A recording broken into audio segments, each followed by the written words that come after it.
Please give another hand for Virtuosi. Thank you so much. And please give a hand for Miss Francie Beard, who came in this afternoon and worked with these kids who didn't know her, and she just made that happen just now.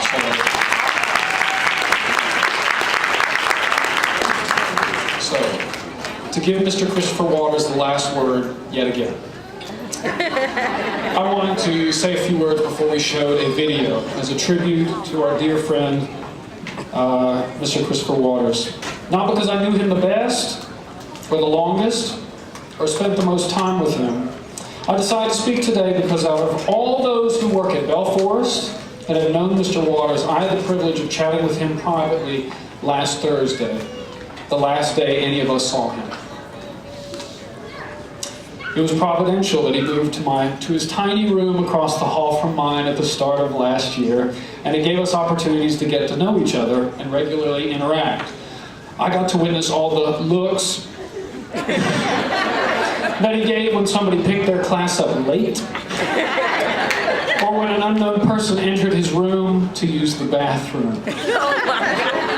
I was privileged to hear most of the banter between him and his colleagues about everything from college sports to fashion, to travel, to movies, and the list goes on.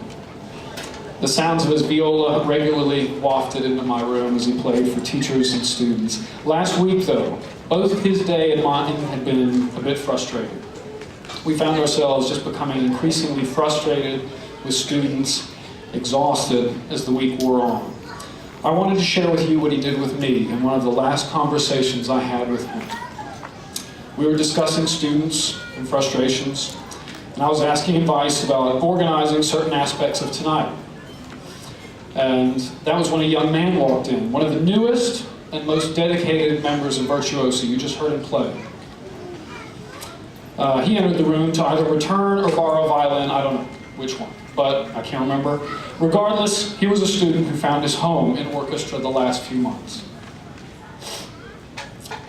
Once he left, Mr. Waters said to me, "That's why I do this. For kids like that. Kids that love this and go on to do amazing things." He pointed to a rack where a cello should be. You see that a cello is missing because a student came to me this year asking if she could play the cello instead of the violin like she has last year and the year before. She takes the cello home and practices and now outplays my kids who were on cello all year last year.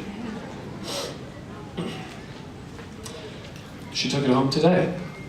And as much as we remember the glitz of Mr. Waters, the bright orange convertible, the fancy lion backpack that he had, the fancy items that always seemed to surround him, I'll always remember these statements about him.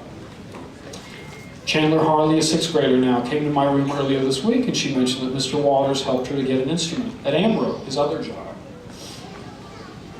and how she's continuing in her playing. Those are the kids Mr. Waters thought about most often, and with whom he continued to keep in touch.